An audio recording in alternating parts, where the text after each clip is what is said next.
the council members that are present. Everyone's identified, as well as the CRMC staff that's present. First matter on the agenda will be approval of the minutes of the previous month's meeting, or the previous meeting, Tuesday, March 8th. I know they've been disseminated. I'd entertain a motion to accept the minutes as presented unless there's any. Move the acceptance of the motions Mr. of Gomez the minutes. has moved approval. Is there a second?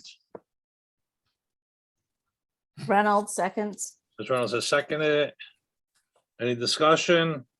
I'll poll the council.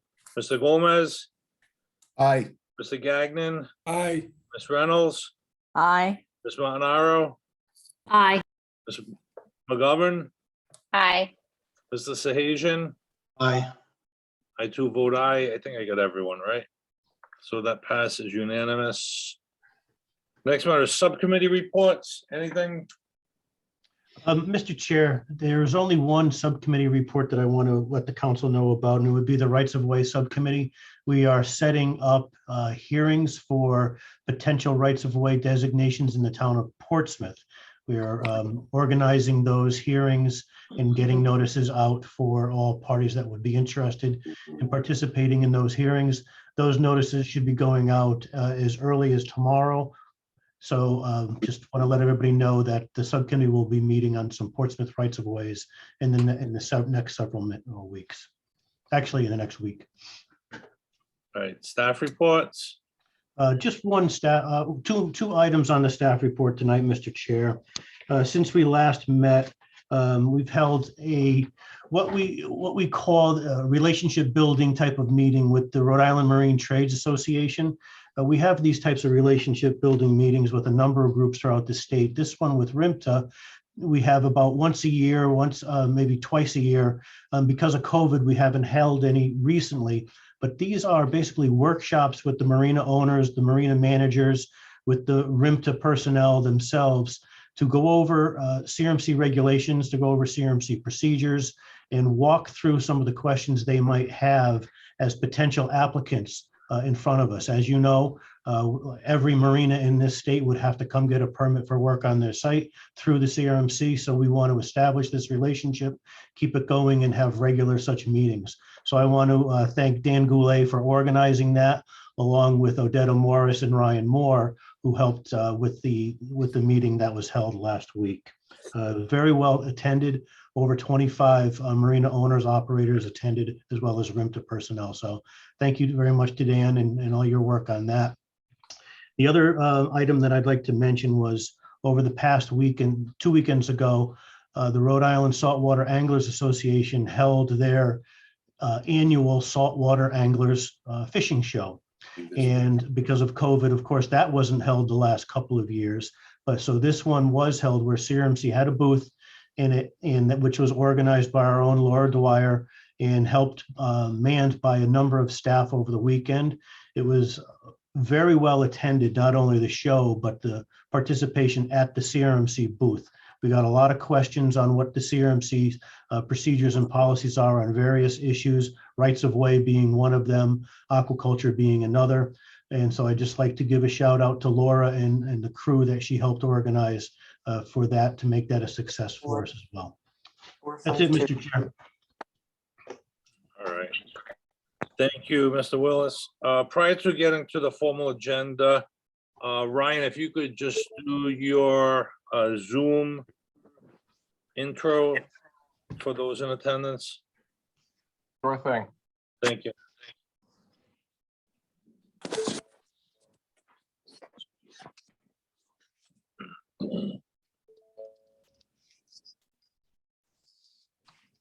Welcome to the Rhode Island Coastal Resources Management Council virtual semi-monthly meeting, March 22nd, 2022, conducted in accordance with Executive Order 22-01, extension of executive orders. If you're having problems with the computer audio, use the call-in number for this meeting.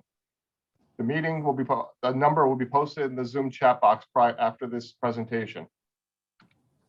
A note to meeting participants and attendees, please be advised, this is an online meeting, including all audio, video, and names and comments visible in the chat box are being recorded. All members of the public who wish to comment during these proceedings must correctly identify themselves before proceeding. Council members, applicants, and CRMC staff, please keep your video on. Do not use phone and computer audio at the same time. Raise your hand or use the raise hand button to be recognized by the chair. Identify yourself by first and last name. Members of the public, please keep your video off. Mute your microphone when not speaking. Use the raise hand function to be recognized by the chair. Wait to be recognized by the chair and unmuted by the moderator to speak. Identify yourself by first and last name. For those on the phone, please press *9 to use the raise hand function. When recognized, identify yourself by first and last name. Thank you. Thank you, Ryan. I will move to our formal agenda. First matter we will do this evening is an application requiring public hearing for special exception and before the council for final decision. Town of New Shoreham, that's 2021-08-107. The project will rehabilitate and expand the existing U.S. Coast Guard dock. The work consists of widening the pier from 6 feet to 12 feet wide to accommodate emergency vehicles. The overall pier length to remain the same. The project will also reconfigure the existing floating dock from 10-foot wide and 35 foot long to 8-foot wide and 40 feet long. The project also contains a new floating dock to accommodate the new Coast Guard response boat. This new pier will be located 12 feet landward of the pier terminus and will be 6 feet wide and 60 feet long. This work is proposed in type 2 waters and will require a special exception to the prohibition of commercial docks in tidal waters, Red Book section 1.3.1 parentheses C close parentheses 3 period. Located at plat 20, lot 12, 121 Champlain Road, New Shoreham, Rhode Island, and the Great Salt Pond. So that is the matter. Ryan, if we could let anyone in who's here for this particular matter. Ryan, I saw Rick St. Jean and Kate McConville, the harbor master.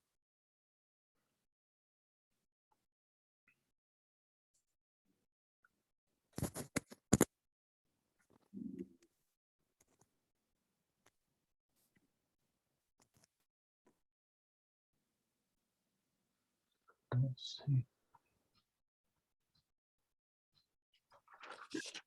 Not seeing Rick. It STGEA JEA. Got him. Yep.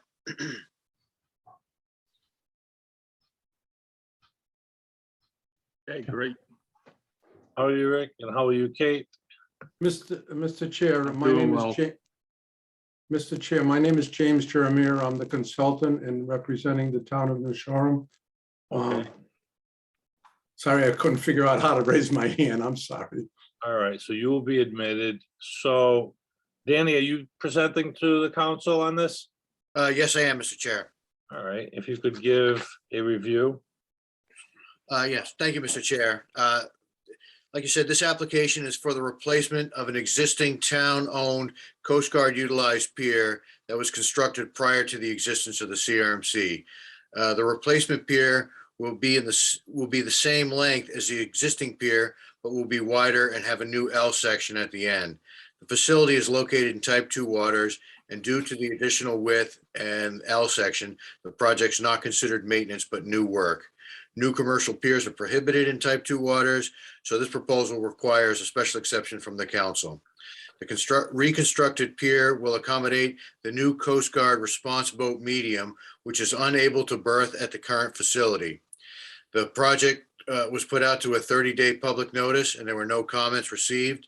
The HPHC has also reviewed the proposal and found that there will be no adverse effects on historic properties. In section 1.18 of the Red Book, it states that a special exception may be granted to prohibited activities that do not conform to a council goal or which would otherwise be prohibited if the applicant can demonstrate that the proposed activity serves a compelling public purpose, which provides benefits for the public as a whole, or is an activity associated with a public infrastructure and is a water-dependent activity, so long as all reasonable steps shall be taken to minimize the environmental impact and that there are no reasonable alternatives. The special exception and public hearing were properly noticed in the Block Island Times prior to this hearing. It's the council's role to determine if the proposal meets the special exception criteria. It is the opinion of staff that the reconstructed pier in the same location as it has been and being brought up to modern standards meets the special exception criteria. The compelling public purpose is the ability to berth the current rescue vessel on Block Island versus keeping them in Point Judith, which will shorten response times. A publicly owned dock is by definition water dependent. It's the opinion of staff that the town has met the burden to allow the council to grant a special exception. Assuming that the council finds that the town meets the criteria for granting a special exception, the council must then consider the merits of the actual application. The applicant provided a complete set of plans that detail the proposed construction, and it's the opinion of staff that they meet the standards of the Red Book, specifically Section 1.3.1C, residential, commercial, industrial, and recreational structures. The applicant also provided written responses to the pertinent sections of the Red Book, including the requirements for a Category B application. Both the staff engineer and biologist reviewed the application and recommend approval for both the special exception and the application, so long as the council includes the biologist recommendation in the council package, in addition to the standard stipulations for this type of project. Thank you, Danny. Any questions from council members of Mr. Goulet? Mr. Chair, I have a question. Yes, Jerry, please. Mr. Goulet, you indicated that there were not any objections to the application. Do you know if there is anybody on the Zoom that objects to the application? No, I do not. Can we find out, Mr. Chair? Because based on the fact that Yeah, let me just, yep, I will ask, is there anyone present this evening that wishes to speak in opposition of this special exception and or the application itself? Kindly raise your hand and you will be noticed. Ryan, are you seeing anyone? No, I do not. Mr. Chair, for discussion purposes, my comment would be based on the fact that the applicant demonstrated this serves a compelling public purpose. It meets the criteria for a special use permit. So I would move approval of that based on the staff report. Gomez, I would second it. All right. Being fair to the applicant, I'm going to ask you, you want to say anything while there's pending a motion to approve your special exception? No, I'm all Doubt it, set. right? All We're all right. set. Thank you. All right, so. Mr. Chair, excuse me, I misspoke. I said special use permit. I was thinking zoning should have been a special Special exception. exception. So if Mr. Gomez withdraws his second, I will I will rephrase. withdraw the second, My motion is for a special exception. Thank you. and I will Motion second made, that. Mr. Gomez is seconded, so Mr. Sahajian has moved to approve the special exception, and Mr. Gomez has seconded it. Any discussion? Seeing none, I'll now poll our council. Mr. Gomez, Aye, Mr. Gagnon, Aye. Ms. Reynolds, Aye. Monaro, Aye. Ms. McGovern, Aye. Mr. Sahajian. Aye. I too, Ray McCoy, vote aye as it relates to the special exception. Mr. Chair, Yes, Mr. So- Sahajian. so based on the application, the record, the recommendation from staff, I find that the applicant has met the criteria in the Red Book and is eligible for the for the approval of the project. So I make that motion also. Motion been made. I will, With this, with the stipulation, as Mr. Goulet had indicated from the Right. biologist. With staff stipulations. Okay, so a motion been made by Mr. Sahajian to approve the application. And is there a second? Gomez, Mr. second. Gomez seconded it. Any discussion? Hearing none, I will now poll the council. Mr. Gomez, Aye. Mr. Gagnon, Aye. Ms. Reynolds, Aye. Ms. Montanaro, Aye. Ms. McGovern, Aye. the Sahajian. Aye. I too, Raymond Coyer, vote aye. So the application has been approved. Congratulations to the town. Fine presentation. Thank you.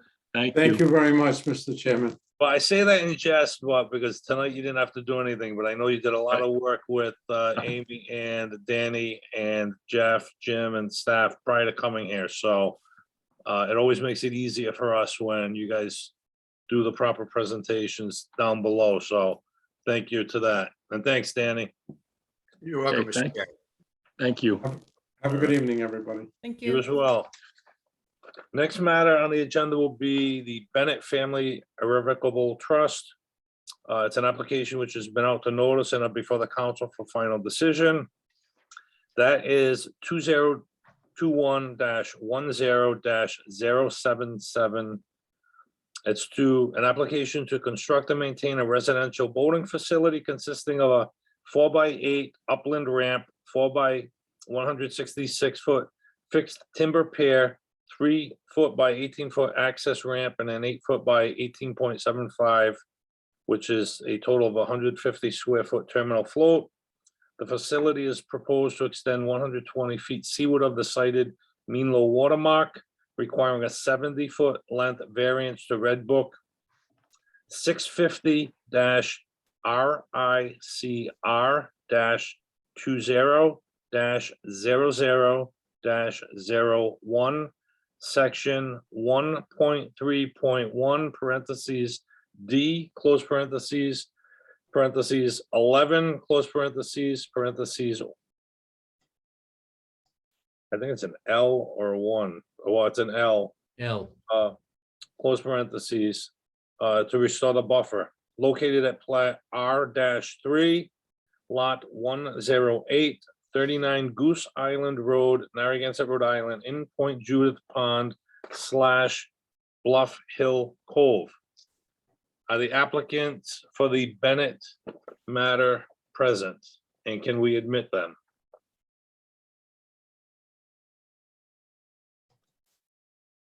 This is Russ Morgan. I'm the engineer on the project, and the Bennetts are here also. I think it's Ellen's iPad.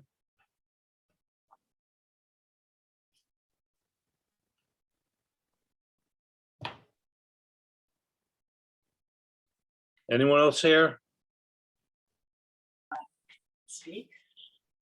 Yeah, they're on, this is their next door neighbor. I can go over and help them if they're having trouble with the audio.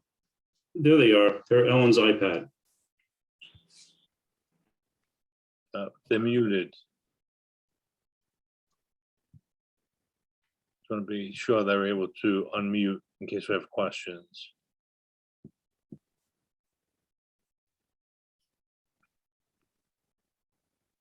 Mr. Bennett, we can see you. You just need to unmute yourself.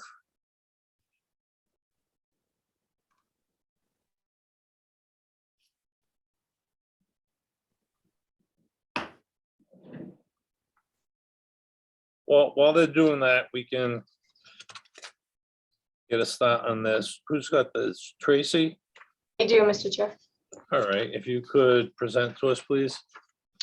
Sure. This is, as the chairman described, a residential boating facility in Point Judith Pond, home to numerous residential boating facilities. The council just permitted a dock 2 lots north, and there is an existing dock directly south. It's in a shallow cove area, shallow portion of Bluff Hill Cove, southern Point Judith Pond. There are numerous property line crossings, as you can see in your plans, based on the cove and the extensions of the property lines. However, the neighbors that are affected have all provided letters of no objection, so there is no property line setback variance required. It is at the council solely due to the length, which is more than can be administratively approved. It has met, in staff's opinion, it meets the burdens approved for variance request in that they've minimized to within our typical dock standard depths, 18 inches to 3 feet. It meets lateral access. It met its distance to the opposite shore, height above the wetland. The Army Corps has looked into it, though I assume their approval is pending on this, though they haven't sent it in to date that I'm aware of. The only other issue on this is there was a previous upland permit that required buffer zone restoration in the area between the house and the existing dock. It was not completed. The applicant has addressed this and provided a plan which restores it. It actually restores it better than the previous restoration. So staff recommends approval for this with the stipulation that the proposed plantings are installed by the 15th of May.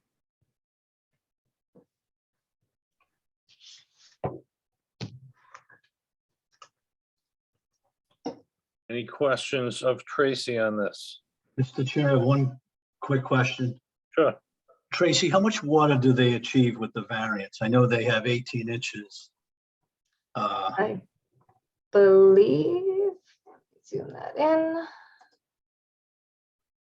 I can't see it. Just over 1.5 feet. With the proposed length, the terminus would be a 1.5 feet. 50 foot would be well below our standard. Okay, and our criteria mandates they achieve at least 18 inches, correct? Correct, per standard without a variance. Thank you, Tracy. Excuse me, this is Ken Bennett. Can you hear me now? We can. Thank you, Ken. Yay.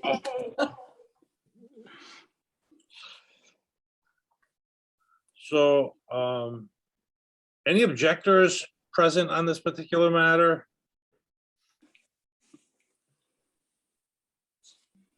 Brian, has anyone indicated that they wish to speak for or against this matter? I mean, I know we've got Mr. Morgan and we've got Yes. Bennett. Suzanne and William Healy, I believe, want to speak. All right.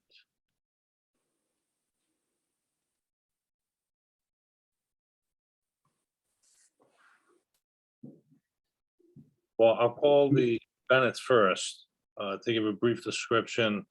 It may enlighten or add to what Tracy has said. Mr. Morgan, are you making the presentation or Mr. Bennett? I was not making a presentation.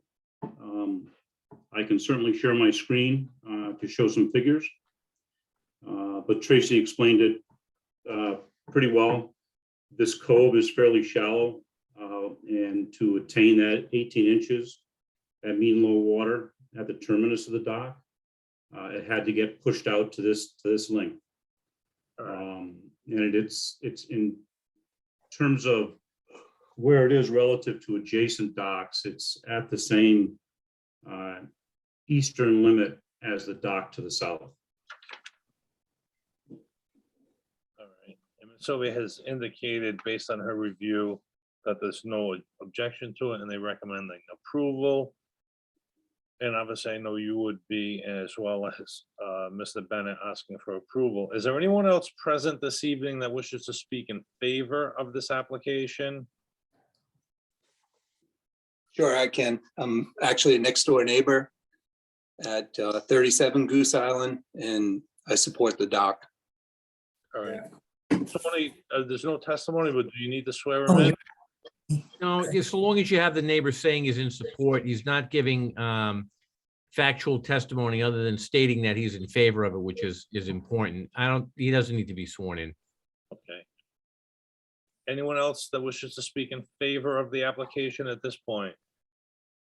I sent a message saying no one had to raise hand.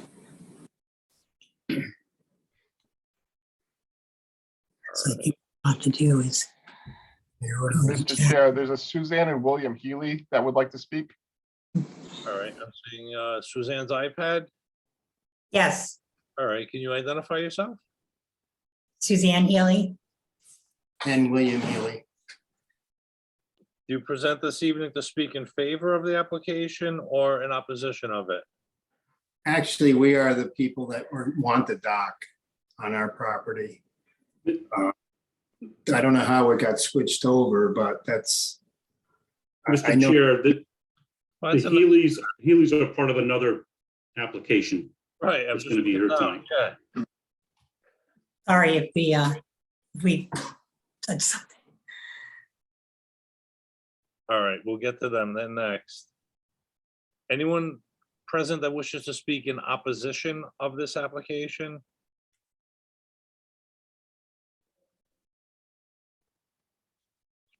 Anyone identifying themselves, Ryan? No, Mr. Chair. All right. Any questions from any of the presenters, either Tracy or Mr. Morgan or the Bennetts from council members? Just, Mr. Chair, Gomez, yes, just please. a question, maybe I missed it, but a little discussion on the buffer plantings no later than May 15th. Could I get just a little bit of background on that? What, is the May 15th date realistic? And what type of plantings are we talking about? If you would, Tracy, I think. Sure.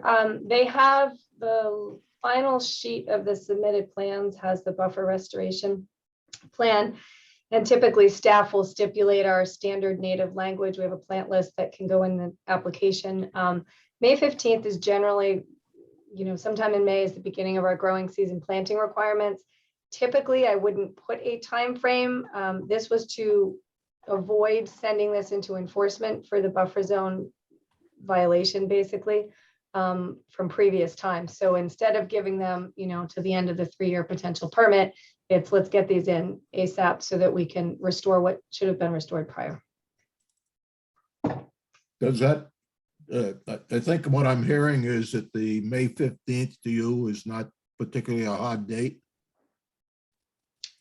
That's the date I would put in the assent Yes, okay. if approved.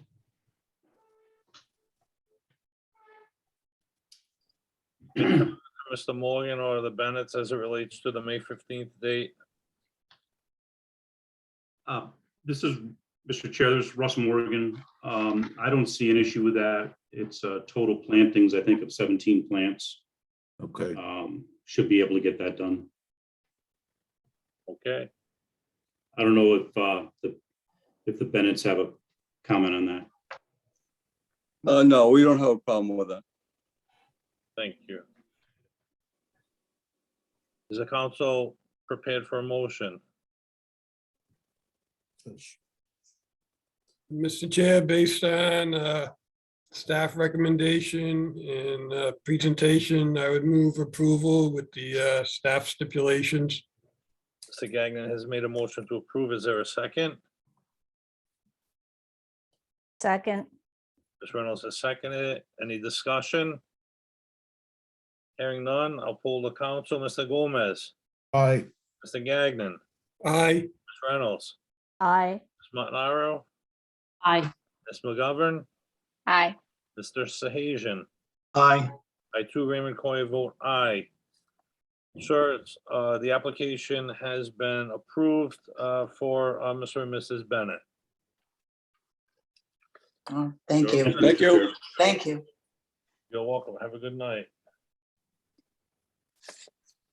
Next matter on our agenda would be 2020-09-059 William and Suzanne Healy.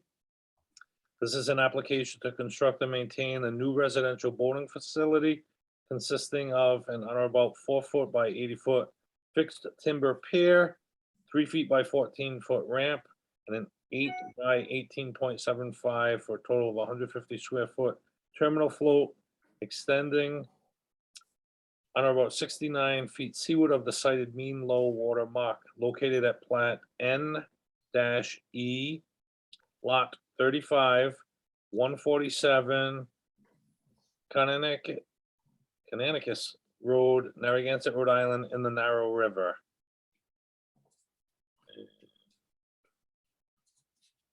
Who's got this one for us? This is also mine. All right. Thank you, Tracy. So this one's a little more complicated just due to its location. It requires a 19-foot length variance, which is pretty standard, as you've seen from prior approvals. It also requires a 23-foot property line setback variance.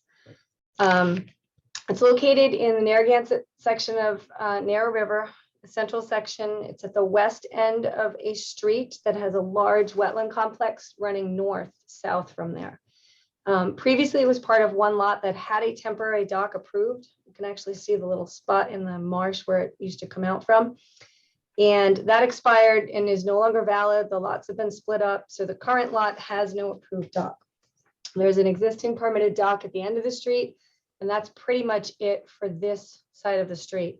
I'll first apologize if my compass directions are off. The street runs east-west, which the dock is also proposed. So technically the western abutter, who I'll be referring to, it would be the southern shoreline for the proposed dock when you look at the plans. So there was a PD in 2018 about the potential for a dock here because it's not a typical lot configuration. It is waterfront, but it doesn't abut the water per se. It abuts marsh, marsh at first. In that, we noted that the previous history of a dock out there, the fact that you could probably site a dock close to the southern property line, southwestern property line, and minimize a marsh crossing consistent with other docks. Application was submitted. We asked them to revise it a little bit, get us a little bit more information. They did that. We sent it out to public notice in January 2021. We received a comment from the western abutter who objected. And also that's who would need the sign off for this. We also received comments from the Narrow River Preservation Association. They were looking for additional information on the title data, on the lot lines, water depth, that sort of stuff. In July of that year, we responded with our internal comments as well, saying, look, you got to do a better job. You got to shorten it. You got to lessen the wetland crossing, et cetera. And we sent out a renotice in November 2021. We got a third commenter, which didn't necessarily pertain to this particular dock. It was riparian right questions in general, as well as the abutter commenting. In short, the current location of the proposed facility is environmentally the best spot. The dock provides lateral access. There's no SAV out there. It does not conflict with neighboring docks. Should the abutter propose future dock, there appears to be ample room for that. It does require a property line extension variance. The closest point, the 2-foot separation, is at the inland point where no one's really boating anyway. It's angled as it goes further out. It achieves minimum water depth. Staff has no objection to the facility. It's pretty standard with all its designs except for the abutters setback variance.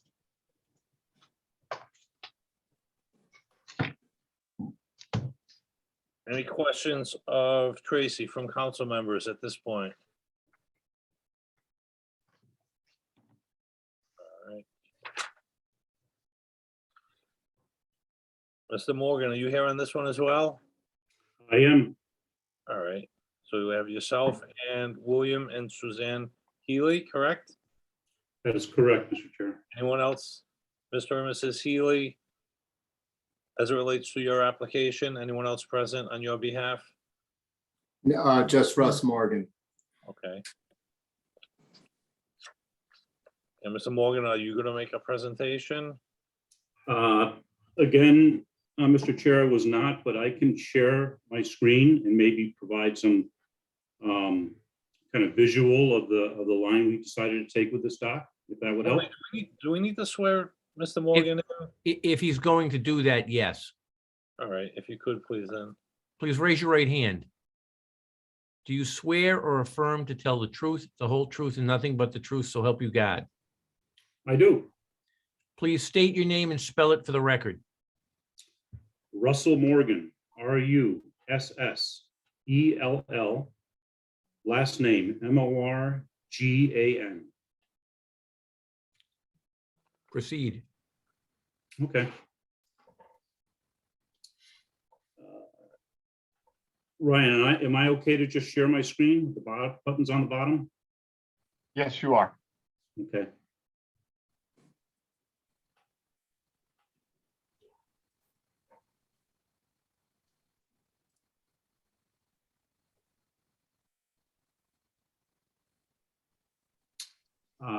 Mr. Chair, are you seeing a plan with the words Narrow River in the middle of it? Yes. Okay.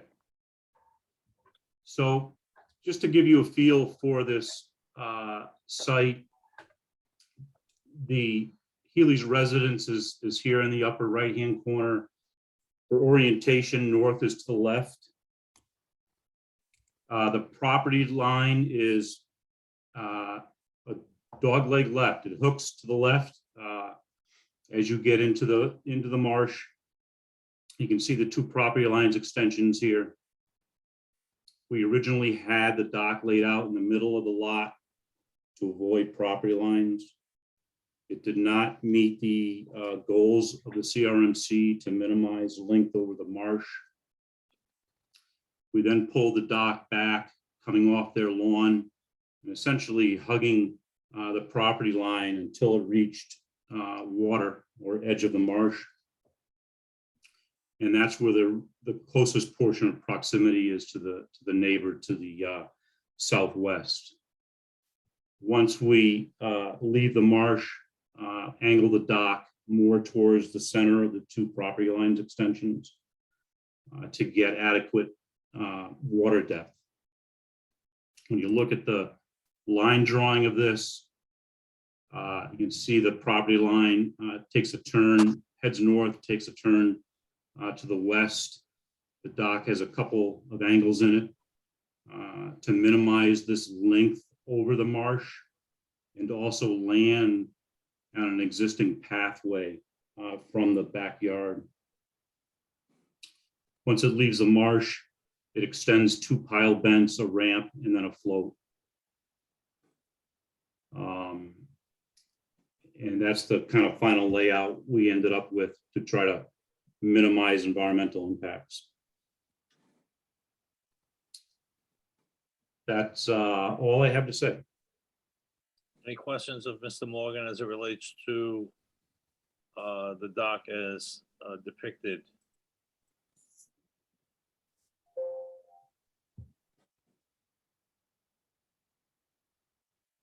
Okay.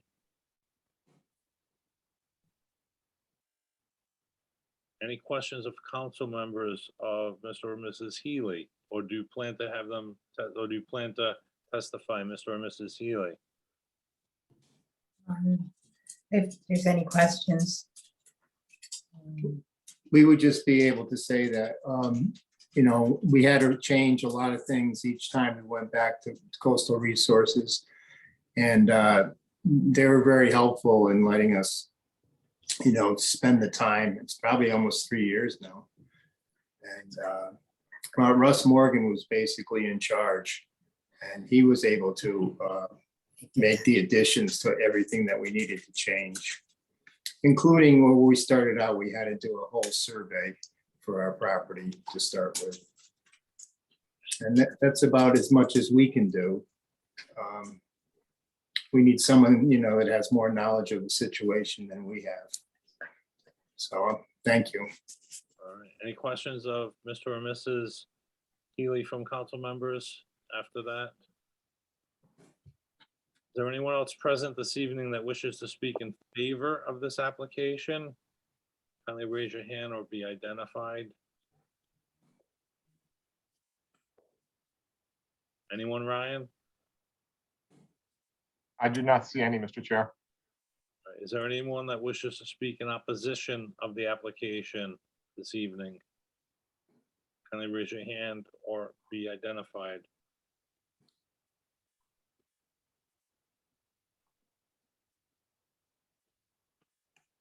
Anyone identifying themselves, Brian? I do not see anyone. All right. Before calling for a vote, any questions of council members? Again, one last time of Mr. Morgan or Mr. and Mrs. Healy or Tracy.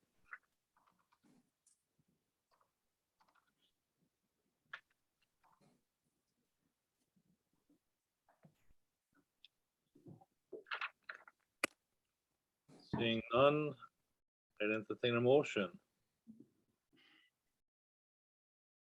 If the council is ready.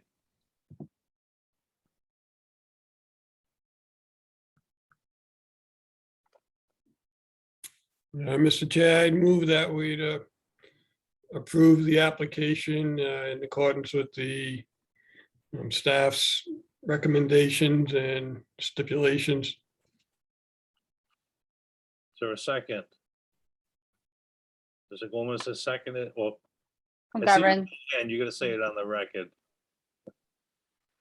Gomez, I will second the motion. Gagnon has made a motion to approve, seconded by Mr. Gomez. And I'll pull the council. Mr. Gomez, Aye. Mr. Gagnon, Aye. Ms. Reynolds, Aye. Ms. Montanaro, Aye. Ms. McGovern, Aye. Mr. Sahajian, Aye. Koya vote aye. So the application for William and Suzanne Healy has been approved. Thank Thank you. you. Thank you so much. You're welcome. Good luck. Thank you.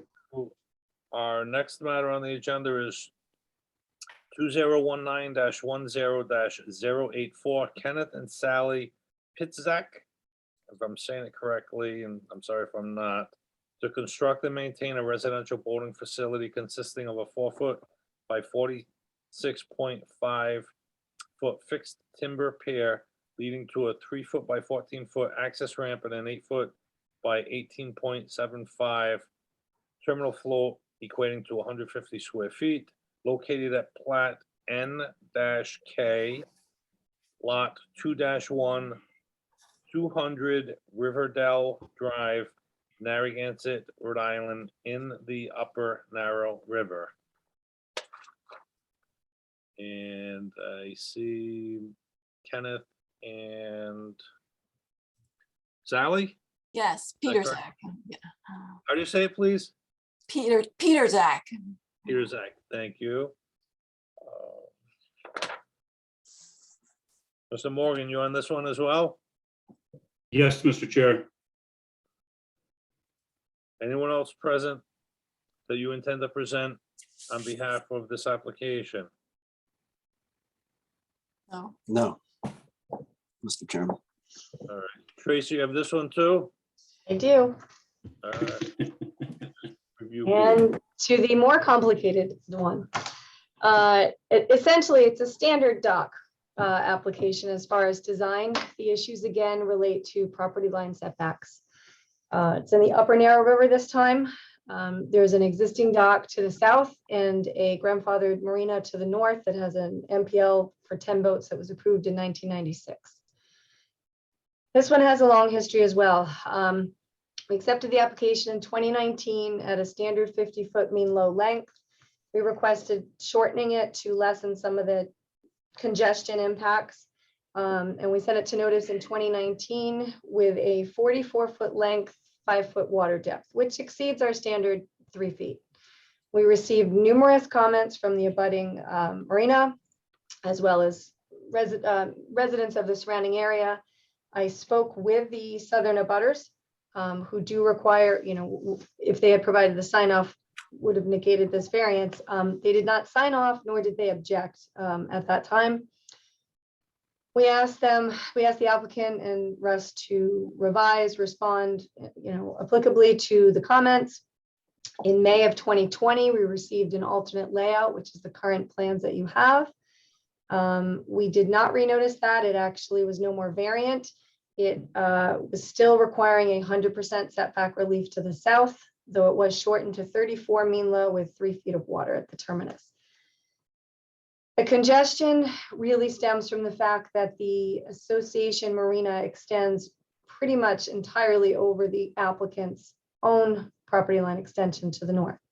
So it really leaves no other design layouts other than angling it out as Russ has chosen. We asked for an informal layout from the association for their current berthing of the docks at that facility. As it's seasonal, the floats come in and out. The original application didn't necessarily portray where they were. A lot of the comments were related to that. The president, and I believe there were possibly 3 presidents that I spoke with over time, but they were kind enough to send us something showing their approximate layout. Our staff engineers here reviewed that, decided that, or determined that the fairway length that was proposed between the existing MPL layout and the proposed dock was, though small, was reasonable and consistent with typical marina layout standards and designs that we see. And essentially, the best solution here would be to have the association submit a modification to relocate it closer to their property line, which would give everybody a little bit more room out there. But I have no way to make that happen. And beyond that, I recommended approval for this. I have no technical objections. There appears to be enough distance to the south with the revision from float to existing float. We did not get an objection from the southern facility. And there appears to be enough room to the north. So I believe they've minimized the variance as much as they can. It doesn't appear to be any fault of their own. And I defer to the council for consideration of all the objections received from the northern area. Thank you, Tracy. Any questions of council members of Tracy? Mr. Chair, Yes, Mrs. Asian. I have a question for Tracy. Tracy, correct me if I'm wrong, but our regulations stipulate that an applicant cannot create their own hardship in order to secure relief, correct? Correct. That's one of the variance criteria. And so, in your professional opinion, this applicant did not create the hardship. Correct. It was the association's dock. Okay. So just for discussion, I mean, this dock meets the criteria recommended or mandated in the Red Book. And the only reason we're here is because there is a hardship that the applicant did not create. So, I mean, I think they're eligible for approval of this. So it's my 2 cents. Thank you. Thank you, Mrs. Asian. Any questions, council members of Ms. Sylvia?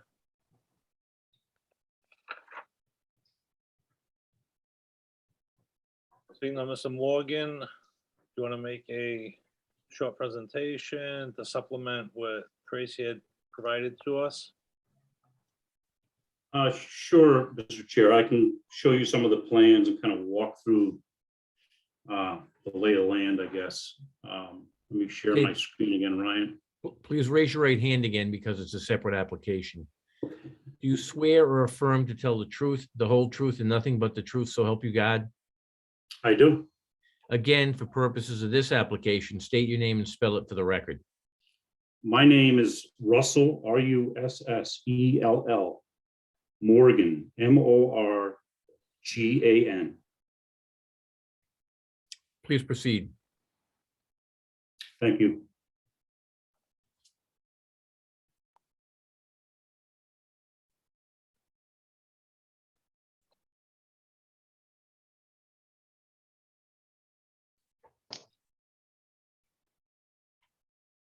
You see an aerial photograph? Yes.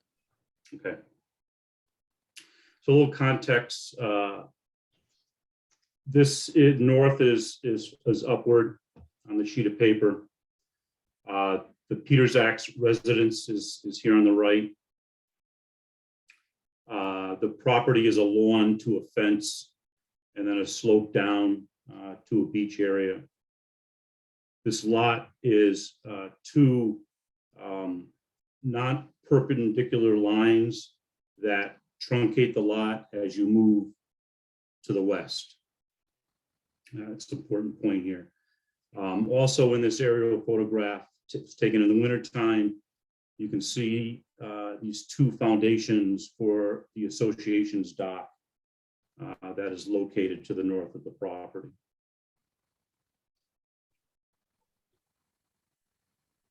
Again,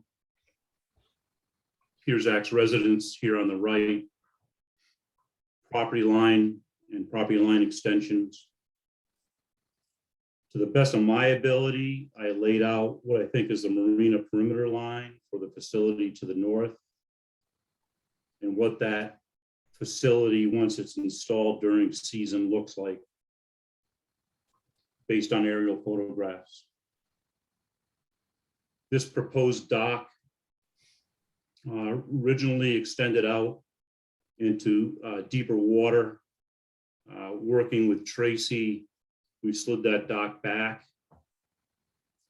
And there were still concerns, and ended up rotating this dock to a north-south configuration. So you come down a pathway, 1, 2, 3, 4 bents to a ramp, a landing float, and then the terminal float.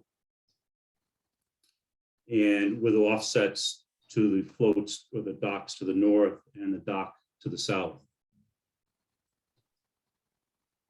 What that looks like in a line drawing is an offset of about 47 feet to the existing structure used to the north, and about 42 feet to the structure to the south.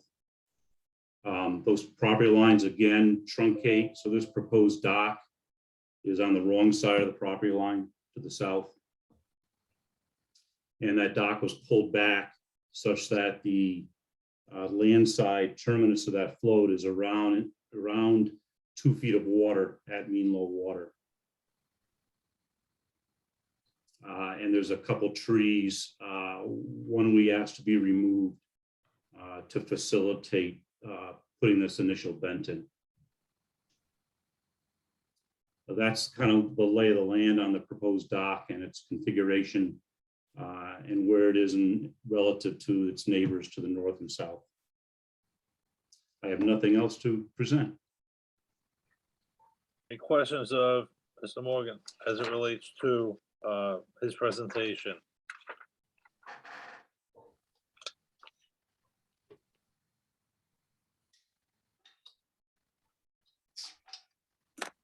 Anything from the applicants? No. Well, yeah, I just want to say, per Ms. Sylvia and Mr. Morgan, I think we try to be as accommodative as possible to our neighbors to minimize any disruption to them by making these alterations. I think we've done as much as we possibly can. So I hope the council will take that in consideration and approve the dock. That's all. Thank you. Any questions of the applicants from council members? Is there Mr. anyone- Chair, Yes. I'm sorry, did I interrupt somebody? No, what I was gonna say, if you're gonna ask the applicant a question, we may have to swear them in. I don't think we had to on the comments they made so far. That's correct, yes, but if there's gonna be questions, I'll swear them in. Mr. Chair, based on the staff's report and recommendation, I move approval of the application. I'll second that. Mr. Chair, there is someone with their hand up. Yeah. All right, let me just finish. So anyone else that wishes to speak in favor of the application? Who's got their hand raised up? Brian? Susan Bentley had their hand up. I'm not sure if they were for or against. Tony, I have to afford the public an opportunity, correct? That's correct, yes. Yes, we are. If you could let Bentley's in.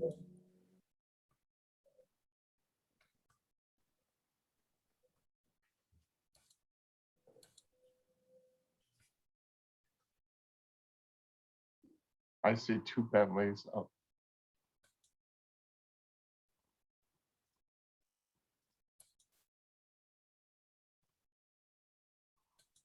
disagreed. It just said attend the meeting, and here we are. And the change in the position of the floating dock, we only just now received it this last week. It's brand new to us. So no one had told us that before. And we especially don't agree with it the way it's laid out now. Someone speaking? And I'll turn it over to Frank. Am I on or off? Well, we're not seeing anyone.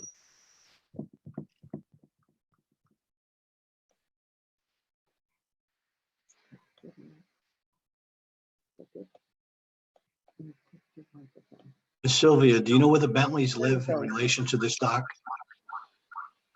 I believe they're the southern abutters that I spoke with originally. I'm just checking the file.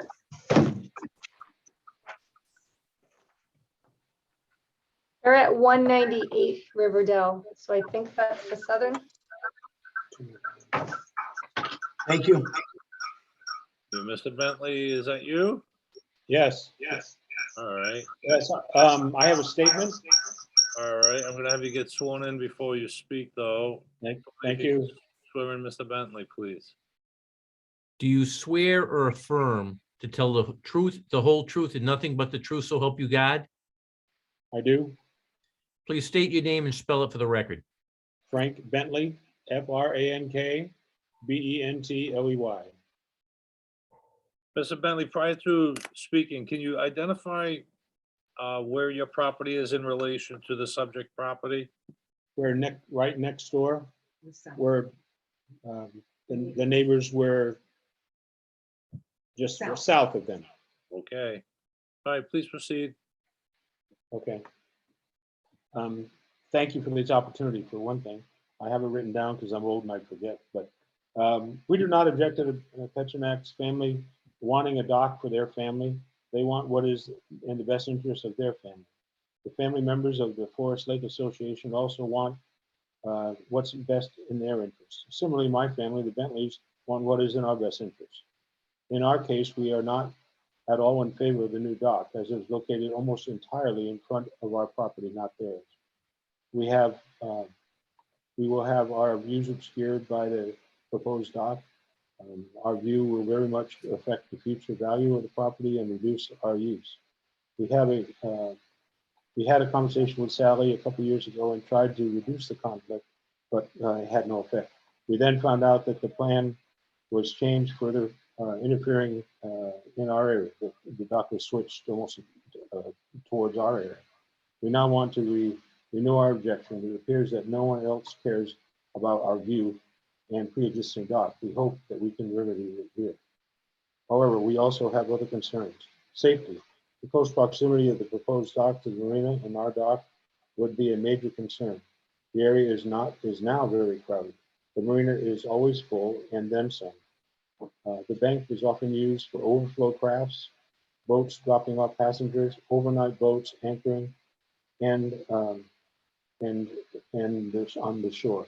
A new concern also addressed the traffic from the 6 new moorings that have been recently placed in the area and have not yet been addressed by the council, I think.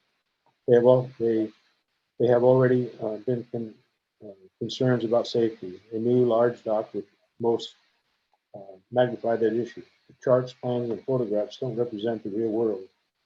Boat traffic on a good day and calm winds are good. Would certainly be no problem. Now, all boat owners have different experience, and sometimes rusty when they're going in and out of the docks. We also have swimmers in the water also, and this is a safety issue with added dock. There are many things that could and may happen with this overcrowding. 2, beach erosion. It is a major concern. We already have serious erosion on our shore. We try to keep beach area free of people, especially our own family. and other activities that would increase the erosion. The proposed dock owners have little property on the shore, and that means their responsibility for repair of the shore is only very small. We are responsible for the care and shore and repair of the erosion on our property, and that burden will increase relatively to proposed activity of construction of the new dock. The damage to the shore will be our responsibility as a property owner, even though it is not our actions that caused it. Sea life.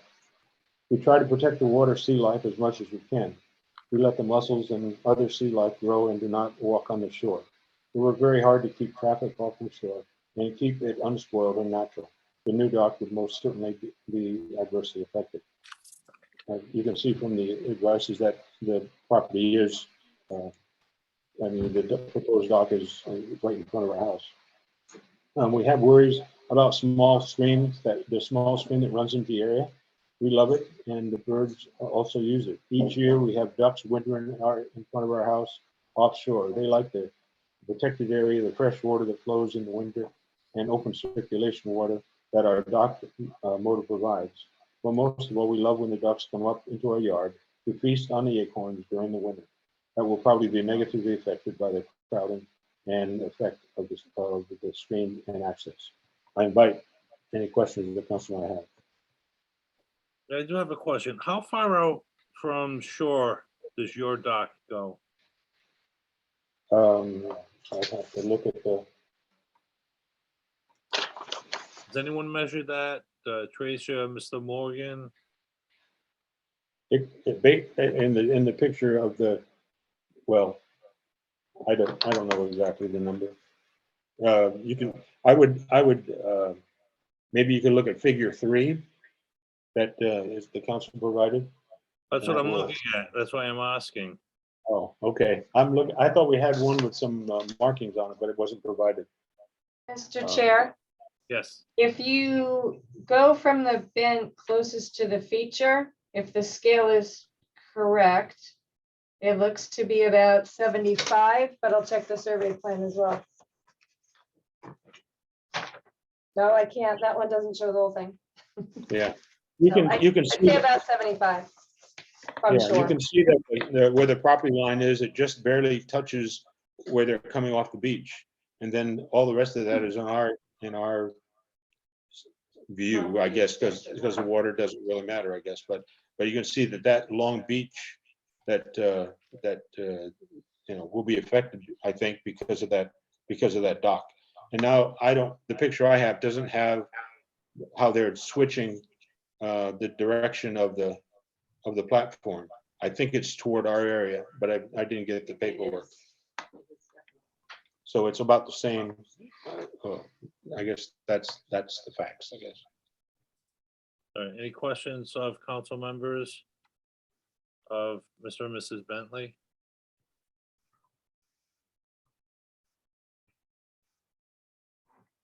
No. All right, anyone else that wishes to speak in opposition of this application, kindly be identified.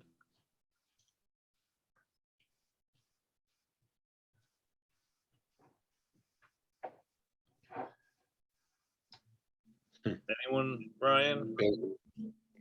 I see Brad.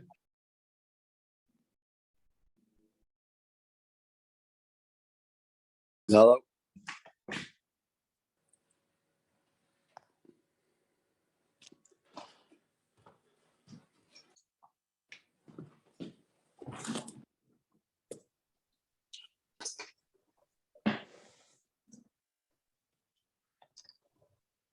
Someone else coming on? Brad. Yes, I'm here. Can you hear me? Yes, are you going to speak now? Yes, I will speak. Okay, please raise your right hand and say yes. I'm sorry, I'm going to swear you in. Do you swear or affirm to tell the truth, the whole truth, and nothing but the truth, so help you God? I do. Please state your name and spell it for the record. My name is Brad Carvalho. It's BARVALHO. Thank you. So please proceed. All right, I live on Indian Trail, and I have a boat on the dock. And I see that they've switched it or whatnot, but I don't know any of the details. All I know is both docks are in, there just isn't enough room. I just don't see how there possibly could be. And I've docked on that south side before. And due to how deep the water is and wind, whatever it is, and the way that we dock our boats, I get very close to that southern dock. And I just don't see how it would be possible to have another dock there. Again, I haven't had much time to review any of these drawings or anything like that. I saw the original one and I just don't see, I feel it's just unsafe. I just don't see how it's possible. I have a 14-year-old and a 16-year-old that both have learned to boat and they're out there. I just don't see how it's possible, but if it is, I think it's very dangerous. I think it has to be dangerous. There's just no way that you could squeeze a dock in there and be able to get into the slips that we have closest to shore. I just don't see how it's possible. So which dock did you say that you docked to? Indian Trail. I live on Indian Trail and that's the association dock. Okay.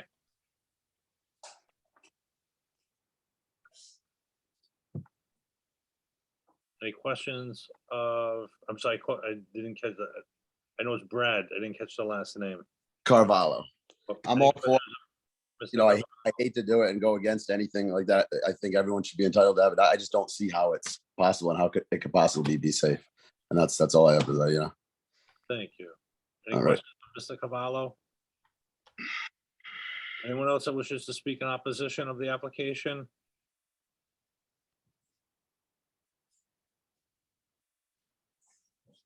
Looks like a Tyson Edmonds. Tyson Edmonds.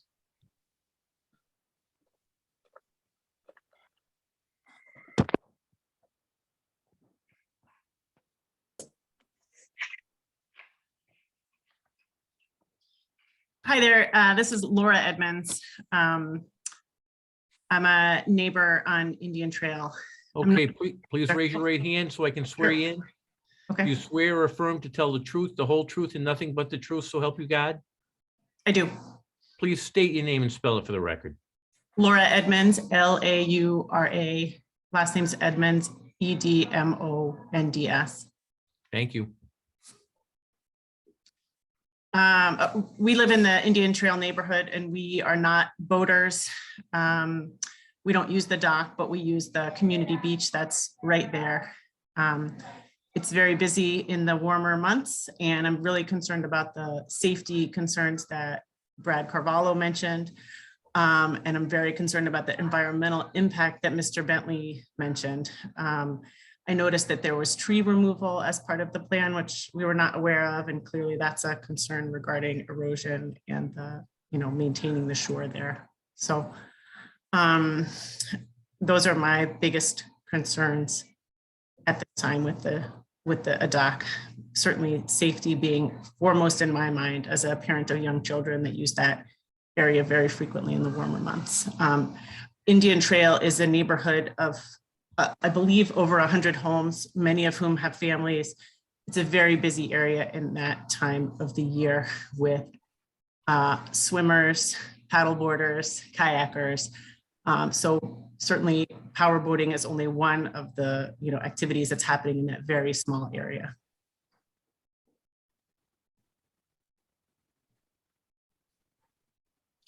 Anything else? That's about it. Thank you. Any questions from the council of Ms. Edmonds? No. Anyone else that wishes to speak in opposition of the application?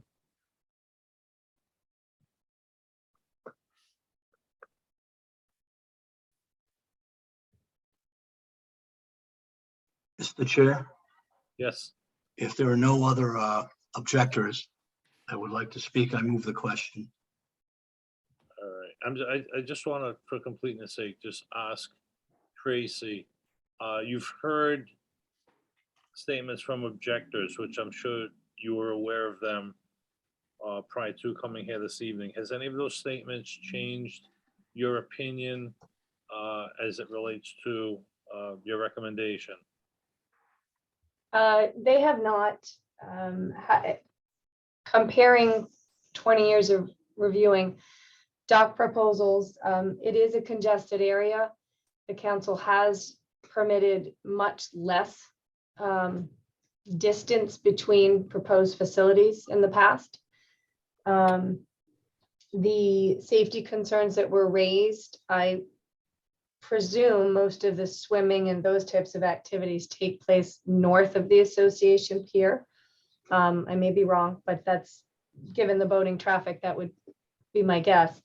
And the majority of concerns received were related to the northern facilities users. The variance is related to the southern abutter who did speak tonight. But I still believe this is within CRMC standards of others similarly approved. Okay, thank you. Mrs. Hajan has moved the question prior to, I think, a motion was made to approve and seconded, and then we allowed an opportunity for objectives to be heard, but Jerry, just if you could restate your motion, please. Based on the staff's recommendation in the entire record and the fact that the applicants did not create their own hardship, I move approval of the application. Motion been made by Mr. Sahajian. Is there a second? And Gomez, Mr. Gomez has seconded the, I've listened to the objections and heard Tracy's rebuttal to that. And I would share Jerry's opinion, and I would second his motion. motion been made and seconded. Now poll the council. Mr. Gomez, Aye. Mr. Gagnon, Aye. Ms. Reynolds, Aye. Ms. Montanaro, Aye. Ms. McGovern, Aye. Mr. Sahajian, Aye. and I too, for the reasons enumerated by Mr. Sahajian in his motion and echoed by Mr. Gomez as well, vote to approve. Let the record reflect that it's a unanimous vote and the application has been approved. Thank you, everyone, for taking the time to participate in the matter. Thank you. Thank you, Mr. Chairman. Thank you, council. And Tony, it looks like our next matter is a request for executive session. Am I correct? That's correct. That's a continuation from last meeting, Mr. Chair. As you know, I've forwarded some materials to the council members. I hope you've all received them. Some council members have asked for additional information from me, which I need to get from sources other than my own office.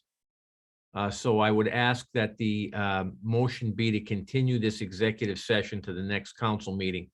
I should have everything available for you all that you've all asked for by then. Okay. Do we need that in the form of a motion Correct, yes. to continue the request to go into executive session? Someone want to make that motion? I'll make a motion to continue the request to go into executive session to the next regular meeting. Ms. Reynolds had made the motion. Is there a second? Gagnon, second. Mr. Gagnon has seconded. Mr. Gomez, Aye. Mr. Gagnon, Aye. Ms. Reynolds, Aye. Ms. Montanaro, Aye. Ms. McGovern, Aye. Mr. Sahajian. Aye. I too vote aye. So that matter will be continued. Anything else to come before us on our agenda? No, Mr. Chair, that is it for the agenda. All right, I'd entertain a motion to adjourn. So I want to make it, Ms. McGovern has made the motion and Ms. Montanaro has seconded it. All in favor, say aye. Aye. Aye. Opposed? We stand adjourned. Thank you, everyone. Be safe.